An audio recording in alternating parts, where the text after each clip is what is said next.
Well, I did promise a tale of an outlaw, and that outlaw was Lewis Musgrave and his gang that frequented this area in the 1860s.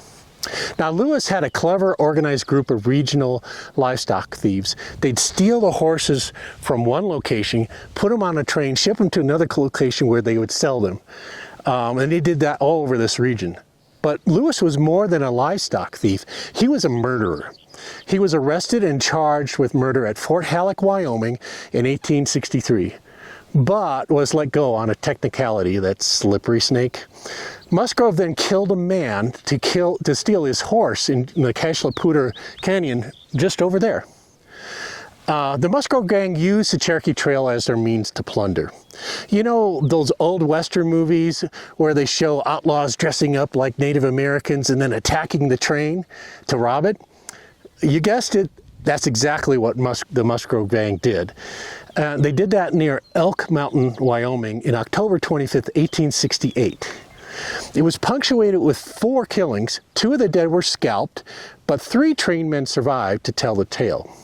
Just 3 days later, a Union Pacific Railroad train foreman, John Cronin, captured and arrested Musgrove disguised as a Native American. While Cronin was transporting Musgrove to Fort Steele via train, Lewis attempted to bribe Cronin to no avail. Then Lewis convinced Cronin to loosen his leg bindings, and he leapt from the slow-moving train. The stuff of old westerns, right? Luckily, that slippery snake would shortly be recaptured.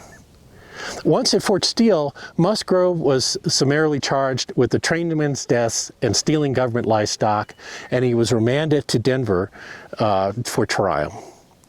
Well, a couple of Musgrove's men planned to break him out of jail, but they were discovered. One, Ed Franklin, was killed and shot dead by Marshall Cook. The other, Sam Dugan, was caught and hung a little while later. Funny thing, this picture of Sam's hanging was taken by none other than A.C. Hull himself. Now, this was enough for the locals. Many prominent citizens gathered to protest at the jail for Musgrove's release, to them for some Western justice. A hanging was at hand. The crowd was allowed to remove Musgrove from the jail to the Larimer Street Bridge at Cherry Creek. Musgrove was allowed to write to his family and to roll and smoke one last cigarette as he stood on the back of the wagon under the bridge with the noose around his neck. Musgrove's disdainful words to the gathering mob was, "Go on with your work." As the horses yanked the wagon out from Musgrove, he was said to have leaped into the air to make his death quick and snap his neck. And it was.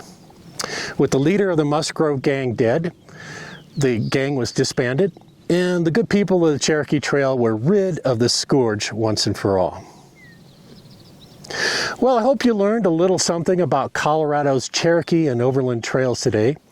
We have a rich history of Wild West to explore, but please remember to respect private property rights if you come visit us.